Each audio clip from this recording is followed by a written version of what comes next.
जय हिंद। आप सभी का स्वागत है ज्ञान गंगा 247 स्टडी प्लेटफॉर्म में। राष्ट्र हित में शिक्षा। This is Mithilesh Kushwaha from ज्ञान गंगा 247 में। दोस्तों, आज है 22 मार्च और 22 मार्च से जुड़े जितने भी करंट अफेयर्स बन सकते हैं सारे इस वीडियो में डिस्कस करूंगा और प्रत्येक क्वेश्चन से इंपॉर्टेंट फैक्ट भी बताऊंगा। तो आप पूरा वीडियो बड़े ध्यान से देखें और सुनें तथा लास्ट में मैं आपसे 2 प्रश्न भी पूछूंगा जिसका आंसर आपको कमेंट्स बॉक्स में बताना होगा। दोस्तों, आपको बता दूं कि यह वीडियो 10 से 15 मिनट की होती है और मेरा मोटो है सीमित समय में बेहतर कंटेंट प्रोवाइड कराना जो आगामी परीक्षा की दृष्टि से महत्वपूर्ण हो। तो चलिए शुरू करते हैं आज के पहले प्रश्न से। आज का पहला प्रश्न है, हाल ही में किस देश के बैंक ने एक भारतीय रुपया नामित नोस्ट्रो खाता खोला है? तो दोस्तों, अभी श्रीलंका में देश के बैंक के लिए एक भारतीय रुपया नामित नोस्ट्रो खाता खोला गया है। बात हो रही है श्रीलंका की। श्रीलंका की राजधानी है श्री जयवर्धन कोट्टे। यहाँ की मुद्रा है श्रीलंकाई रुपया। संसद को पार्लियामेंट कहते हैं और यहाँ के राष्ट्रपति हैं रानिल विक्रमसिंघे और प्रधानमंत्री हैं दिनेश गुणवर्धने। दोस्तों, ब्राजील के 39वें राष्ट्रपति के रूप में किसने शपथ ली है? तो अभी लूला डा सिल्वा ब्राजील के 39वें राष्ट्रपति के रूप में शपथ ली है। पशुओं के लिए भारत के पहले in vitro fertilization mobile unit की शुरुआत किस राज्य में की गई है? तो गुजरात में भारत के पहले in vitro fertilization IVF mobile unit की शुरुआत की गई है। कौन सा देश यूरो को अपनी करेंसी के रूप में अपना लिया है और सेगेन जोन में भी शामिल हो गया है? तो यह देश बन गया है क्रोएशिया। फूड एग्रीगेटर जोमोटो के को फाउंडर और चीफ टेक्नोलॉजी ऑफिसर कौन है जिन्होंने इस्तीफा दे दिया है? तो ये हैं गुंजन पाटीदार। दोस्तों, आपको इन प्रश्नों से इतनी जानकारी मिल सकती है। अब चलते हैं दूसरे प्रश्न की ओर। आपका अगला प्रश्न है, प्रश्न 2 है, वर्ल्ड हैप्पीनेस इंडेक्स 2023 में प्रथम स्थान पर कौन सा देश है? तो दोस्तों, इस बार भी फिनलैंड वर्ल्ड हैप्पीनेस इंडेक्स 2023 में प्रथम स्थान है। वर्ल्ड हैप्पीनेस इंडेक्स 2022 में भी फिनलैंड प्रथम स्थान मिला था। इसको कौन जारी करता है? तो सतत विकास समाधान नेटवर्क। और इसमें कितने देश सम्मिलित हैं? 146 देशों का आंकड़ा लिया गया था। उस समय 2022 में भारत किस स्थान पे था? 136 पर। और 2021 में इसको 139वां पायदान मिला था। दोस्तों, वर्ल्ड हैप्पीनेस रिपोर्ट 2023 फिनलैंड दुनिया का सबसे खुशहाल देशों में शामिल किया गया है। यह लगातार छठी बार है जब फिनलैंड टॉप पर अपना स्थान बनाए हुए है।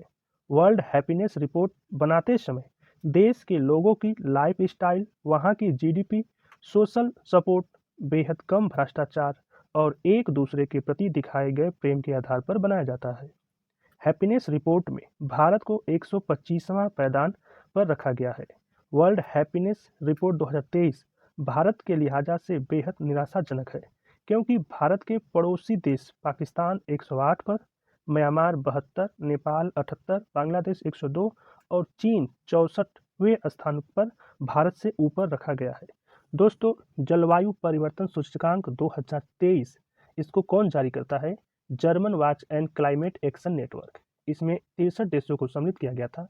शीर्ष देश पर डेनमार्क और इसमें भारत का स्थान 8वें नंबर पर था, जबकि 2022 में यह 10वां रैंक प्राप्त किया था। ग्लोबल हंगर इंडेक्स अगर 2022 की बात किया जाए तो इसे बेलू थंगर हिल्फ जर्मन संस्था जारी करती है। इसमें 121 देशों को लिया गया था, जिसमें शीर्ष देश बेलारूस और भारत का स्थान 107वां, जबकि 2021 में 101 नंबर पर था। यदि बात करते हैं हेनले पासपोर्ट इंडेक्स 2022 की, इसे हेनले एंड पार्टनर्स जारी करते हैं। 139 देश इसमें सम्मिलित किए गए थे, जिसमें प्रथम शीर्ष स्थान मिला था UAE को और इसमें भारत को 87th और 2021 में 90वां नंबर मिला था। यदि बात कर लें विश्व प्रेस स्वतंत्रता सूचकांक 2022 की, रिपोर्ट्स विदाउट बॉर्डर्स फ्रांस जारी करता है और इसमें 180 देश सम्मिलित किए गए थे, जिसमें शीर्ष स्थान नॉर्वे को मिला था और भारत को 150वां और 2021 में 142वां स्थान प्राप्त हुआ था। अब बढ़ते हैं अगले प्रश्न की तरफ। आपका अगला प्रश्न है, हाल ही में पशु चिकित्सा और आयुर्वेदिक पर अंतर्राष्ट्रीय आयुर्वेद सम्मेलन का उद्घाटन कहाँ हुआ है? तो इसका हरिद्वार में उद्घाटन किया गया है। दोस्तों, हाल ही में भारत के 78वें ग्रैंड मास्टर बने कौस्तव चटर्जी किस राज्य से संबंधित हैं? तो ये पश्चिम बंगाल से। हाल ही में किसने इंडियन एयरफोर्स के वेस्टर्न एयर कमांड का कार्यभार ग्रहण किया? तो ये बने हैं एयर मार्शल पंकज मोहन सिन्हा। राष्ट्रीय अनुसंधान विकास निगम के इंक्यूबेशन सेंटर का उद्घाटन किस शहर में किया गया? तो यह नई दिल्ली में। रक्षा मंत्री राजनाथ सिंह ने किस राज्य में सियोम ब्रिज का उद्घाटन किया? तो यह अरुणाचल प्रदेश में। अब आपका अगला प्रश्न है, अंतर्राष्ट्रीय नौरोज दिवस कब मनाया जाता है? तो दोस्तों, अंतर्राष्ट्रीय नौरोज दिवस 21 मार्च को मनाया जाता है। दोस्तों, प्रतिवर्ष 21 मार्च को अंतर्राष्ट्रीय नौरोज दिवस मनाया जाता है, जो बसंत अंशांश को चिन्हित करता है, नवजाति और प्रकृति के नए आयाम के आगमन को बताता है। लगभग 300 मिलियन लोग पूरे दुनिया में इस अंतर्राष्ट्रीय त्यौहार को नाम रखते हुए मनाते हैं, जिसे संयुक्त राष्ट्र संघ ने 21 मार्च को नौरूज या नौरोज के रूप में घोषित किया था, जिसका अर्थ होता है नया दिन, और जिसका कम से कम 3000 साल से का इतिहास है। अब चलते हैं अगले प्रश्न की तरफ। आपका अगला प्रश्न है, विश्व कविता दिवस कब मनाया जाता है? तो दोस्तों, 21 मार्च को ही विश्व कविता दिवस भी मनाया जाता है। अब विश्व कविता दिवस का उद्देश्य क्या है? विश्व कविता दिवस मनाने का उद्देश्य यही है कि विश्व में कविताओं के लेखन, पठन, प्रकाशन और शिक्षण के लिए नए लेखकों को प्रोत्साहित किया जाए। इसके जरिए छोटे प्रकाशन के उस प्रयास को भी प्रोत्साहित किया जाता है जिसका प्रकाशन कविता से संबंधित है। जब यूनेस्को ने इस दिन की घोषणा की थी, तब उसने कहा था कि क्षेत्रीय, राष्ट्रीय और अंतर्राष्ट्रीय स्तर पर कविता आंदोलन को यह एक तरह की पहचान मिलती है। दोस्तों, विश्व कविता दिवस 2023 की थीम है always be a poet even in prose. अब बढ़ते हैं अगले प्रश्न की तरफ। आपका अगला प्रश्न है, हाल ही में Laksar writing instrument private limited के नए ब्रांड एम्बेसडर के रूप में किसे नियुक्त किया गया है? तो दोस्तों, अभी विराट कोहली को Laksar writing instrument private limited के नए ब्रांड एम्बेसडर के रूप में नियुक्त किया गया है। दोस्तों, नाइस स्मार्ट वॉच के भी ब्रांड एम्बेसडर हैं विराट कोहली। यदि प्यूमा इंडिया की ब्रांड एम्बेसडर की बात की जाए तो ये हैं Anushka Sharma. Men's grooming brand urban Gabru के ब्रांड एम्बेसडर हैं सूर्य कुमार यादव। नवी टेक्नोलॉजी के ब्रांड एम्बेसडर MS धोनी और स्केचर्स इंडिया के ब्रांड एम्बेसडर कृति सेनन है। स्विट्जरलैंड के फ्रेंडशिप एम्बेसडर हैं नीरज चोपड़ा। दोस्तों, प्रवासी भारतीय सम्मान अवार्ड की घोषणा कर दी गई है। इस बार यह अवार्ड कितने लोगों को दिया जाएगा? तो ये 27 लोगों को दिया जाएगा। इलेक्शन कमीशन ऑफ इंडिया ने वोटरों को जागरूक करने के लिए किसे बिहार का स्टेट आइकन नियुक्त किया है? तो ये बनी है मैथिली ठाकुर। वर्ष 2023 के पहले 6 महीनों के लिए किस देश ने यूरोपीय संघ परिषद की अध्यक्षता संभाली है? तो यह देश बना है Sweden. National green hydrogen mission को कैबिनेट की मंजूरी। इसका प्रारंभिक बजट कितना रखा गया है? तो इसका प्रारंभिक बजट है 19,744 करोड़ रुपया। अब बढ़ते हैं अगले प्रश्न की तरफ। आपका अगला प्रश्न है, हाल ही में विश्व गौरैया दिवस कब मनाया गया? तो अभी 20 मार्च को विश्व गौरैया दिवस मनाया गया था। दोस्तों, सियाचिन बेटल फील्ड में तैनात होने वाली भारत की पहली महिला आर्मी ऑफिसर कौन बनी है? तो ये बनी है कैप्टन शिवा चौहान। हाल ही में मुख्यमंत्री आवास भूमि अधिकार योजना किस राज्य में शुरू किया गया है? तो यह राज्य बना है मध्य प्रदेश। किस रेलवे स्टेशन को फसाई के ईट राइज स्टेशन सर्टिफिकेशन मिला है? तो यह उत्तर प्रदेश के वाराणसी कैंट रेलवे स्टेशन को फसाई द्वारा ईट राइज स्टेशन सर्टिफिकेट मिला है। NTPC green energy limited NGEL ने अक्षय ऊर्जा आधारित बिजली संयंत्र के विकास के लिए किसके साथ MOU साइन किया है? तो ये किया है हिंदुस्तान पेट्रोलियम कॉरपोरेशन लिमिटेड के साथ। अगला प्रश्न देखते हैं। आपका अगला प्रश्न है, हाल ही में ISSF world cup shooting championship को आयोजित मध्य प्रदेश में कहाँ किया गया है? तो अभी भोपाल में ISSF world cup shooting championship का आयोजन किया गया है। दोस्तों, under 19 women T20 world cup किस देश ने जीता? तो यह भारत ने जीता है। किस राज्य ने प्रवासियों का पहला सर्वेक्षण शुरू किया है? तो यह राज्य बना है झारखंड। राष्ट्रीय बाल विज्ञान कांग्रेस की शुरू की गई है? तो यह अहमदाबाद गुजरात में शुरू की गई है। भारत ने दक्षिण अफ्रीका से कितने चीते लाने का समझौता किया है? तो ये 12 किया था। अब बढ़ते हैं अगले प्रश्न की तरफ। आपका अगला प्रश्न है, हाल ही में क्रिकेट टीम पेन ने क्रिकेट से संन्यास लेने की घोषणा की है। ये किस देश के संबंधित है?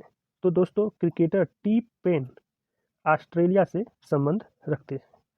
आइए एक नज़र अन्य तथ्य पर। भारत का कौन सा राज्य देश का पहला फूड डिलीवरी बैंकिंग वाला राज्य बन गया है? तो यह केरल। भारत की किस खिलाड़ी ने हाल ही में प्रतिष्ठित अंडर 15 ब्रिटिश ओपन स्क्वैश का टाइटल जीता है? तो ये अनाहत सिंह ने। प्रधानमंत्री राष्ट्रीय प्रशिक्षुता मेला PMNAM कितने जिलों में आयोजित किया जा रहा है? तो यह 242 जिलों में। दोस्तों, दिसंबर 2022 के लिए ICC women player of the month award किसने जीता? तो यह जीता है एस गार्डनर, ऑस्ट्रेलिया की है। अगला क्वेश्चन देखते हैं। हाल ही में अंतर्राष्ट्रीय अपराध न्यायालय ने किस देश के राष्ट्रपति के खिलाफ गिरफ्तारी वारंट जारी किया है? तो अभी अंतर्राष्ट्रीय अपराध न्यायालय ने रूस के राष्ट्रपति के खिलाफ गिरफ्तारी का वारंट जारी किया है। दोस्तों, दिसंबर 2022 के लिए ICC men's player of the month का अवार्ड किसने जीता है? तो यह जीता है हैरी ब्रूक ने। CPCB की रिपोर्ट के अनुसार वर्ष 2022 में भारत का सबसे प्रदूषित शहर कौन सा था? तो यह दिल्ली। भारत के किस खिलाड़ी ने रणजी ट्रॉफी इतिहास का अब तक का दूसरा सबसे बड़ा स्कोर बनाया है? ये बनाया है पृथ्वी सिंह। दिसंबर 2022 का ICC women player of the month का अवार्ड किसने जीता है? तो यह जीता है एसेल गार्डनर। अगला क्वेश्चन देखते हैं। हाल ही में मुख्यमंत्री अशोक गहलोत ने प्रदेश में कितने नए जिले का गठन की घोषणा की है? तो अभी राजस्थान के मुख्यमंत्री अशोक गहलोत ने 19 नए जिले के गठन की घोषणा की है। दोस्तों, भारत का पहला 5G सक्षम ड्रोन किस टेक स्टार्टअप द्वारा विकसित किया गया है? IG drone. हाल ही में कौन भारतीय अमेरिका के कांसास राज्य में सीनेटर के रूप में शपथ ली है? तो ये बनी है उषा रेड्डी। ऑनलाइन गेमिंग में भारत का पहला उत्कृष्टता केंद्र कहाँ स्थापित किया जाएगा? तो यह शिलोंग। मशहूर सिंगर लिसा मैरी प्रेस्ली का निधन हो गया है। वह किस देश में निवास करती थी? यह USA की थी। अब कल के प्रश्न का उत्तर देख लेते हैं। कल का पहला प्रश्न था, भारत और किस देश ने रक्षा और सैन्य सहयोग समझौते पर हस्ताक्षर किए हैं? तो अभी भारत और साइप्रस ने रक्षा और सैन्य सहयोग समझौते पर हस्ताक्षर किए हैं। प्रश्न दूसरा था, किसने पृथ्वी की निचली कक्षा में पहले 54 स्टारलिंक 0 उपग्रह लॉन्च किया है? तो अभी स्पेस एक्स ने पृथ्वी की निचली कक्षा में पहले 54 स्टारलिंक 0 उपग्रह लॉन्च किए हैं। अब आज का प्रश्न आपके लिए। आज का पहला प्रश्न आपके लिए है, साउथ कोरिया से भारत में कितने चीतों का स्थानांतरित करने के लिए समझौता हुआ है? आपके ऑप्शन हैं 100, 120, 80, 75। क्वेश्चन 2 है, वार्षिक ऑरेंज फेस्टिवल 2023 कहाँ मनाया गया? ऑप्शन है असम में, नागालैंड, मणिपुर या मिजोरम। आप इन प्रश्नों का उत्तर कमेंट्स बॉक्स में दे सकते हैं। तो दोस्तों, यह था हमारा आज का करंट अफेयर्स की वीडियो आपको कैसा लगा प्लीज़ कमेंट्स करके ज़रूर बताएं।